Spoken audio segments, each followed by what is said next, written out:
ക്രിസ്തുവിൽ സ്നേഹമുള്ളവർ, എത്ര വലിയ നന്മ ചെയ്താലും ആ നന്മയിൽ പോലും കുറവും കുറ്റവും കണ്ടുപിടിക്കാൻ കർത്താവിൻ്റെയും ശിഷ്യന്മാരുടെയും പിറകെ നടക്കുന്ന ഫരിസേയരുടെ ഒരു കൂട്ടത്തെയാണ് ഇന്നത്തെ തിരുവചനത്തിൽ നാം കാണുന്നത്.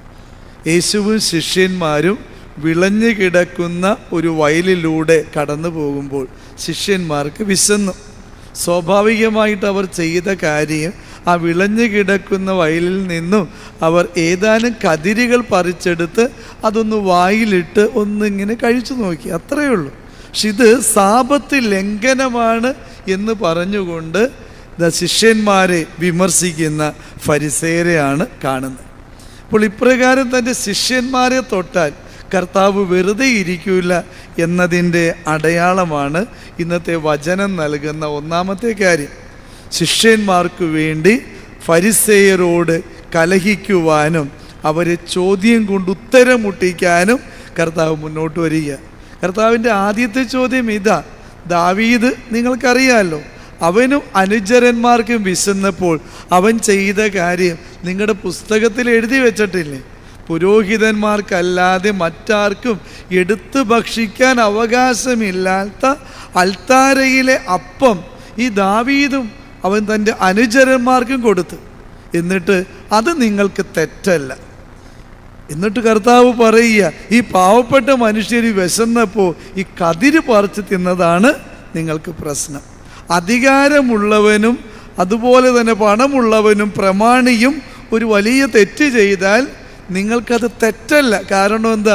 അത് പ്രമാണിയാണ്, അധികാരിയാണ്.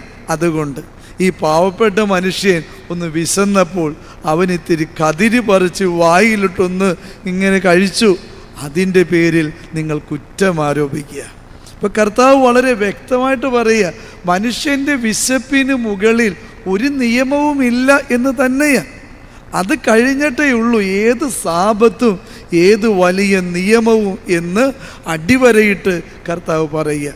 മനുഷ്യൻ്റെ വിശപ്പിനെ ഇത്രയേറെ കാര്യമായിട്ട് പരിഗണിക്കുന്ന ഒരു ദൈവമാണ് അവിടുന്ന് എന്നുള്ളതാണ് ഈ തിരുവചനം ഓർമ്മപ്പെടുത്തുന്ന ഒരു കാര്യം. അതുകൊണ്ട് എൻ്റെ പ്രിയപ്പെട്ടവരെ, ദ ബേസിക് എസെൻഷ്യൽ നീഡാ ഒരുവൻ്റെ വിശപ്പ്. അതിനെ പരിഹാരം ചെയ്യാൻ നിനക്ക് എന്ത് പറ്റി എന്നുള്ളതാണ് നീ ആദ്യം ചോദിക്കേണ്ടത്.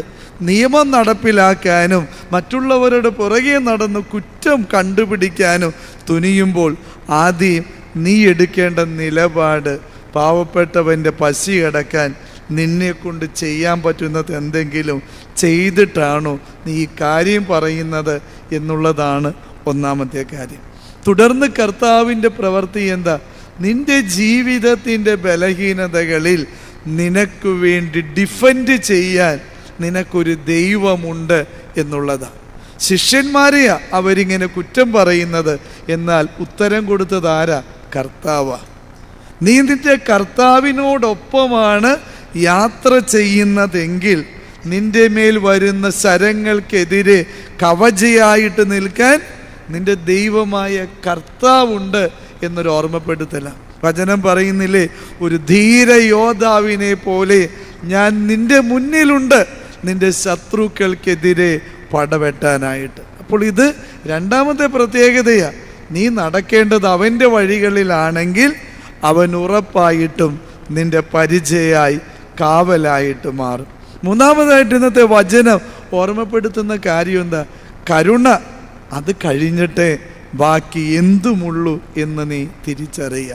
അതുകൊണ്ട് കർത്താവ് പറയുന്നത് ബലിയർപ്പണം ശ്രേഷ്ഠമാണ്, എന്നാൽ അതിനേക്കാളും വലുതാ കരുണ എന്നുള്ളത് നീ മറന്നു പോകരുത്.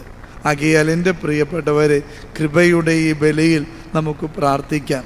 മനസ്സിൻ്റെ നന്മ കെട്ടുപോകാതെ നയനങ്ങളിൽ കണ്ണുകളിൽ കരുണ എന്നും ഇങ്ങനെ തെളിഞ്ഞു നിൽക്കുന്ന ദീപങ്ങളായി നമ്മുടെ ജീവിതം മാറിയാൽ ഒത്തിരിയേറെ പേർക്ക് നമ്മുടെ സാമീപ്യവും ഇടപെടലും അനുഗ്രഹമായി ആശ്വാസമായിട്ട് മാറും.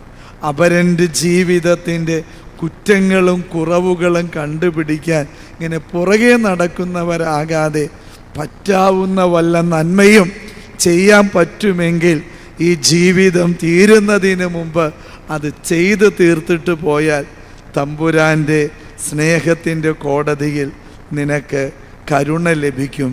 അത് ഉറപ്പാണ്.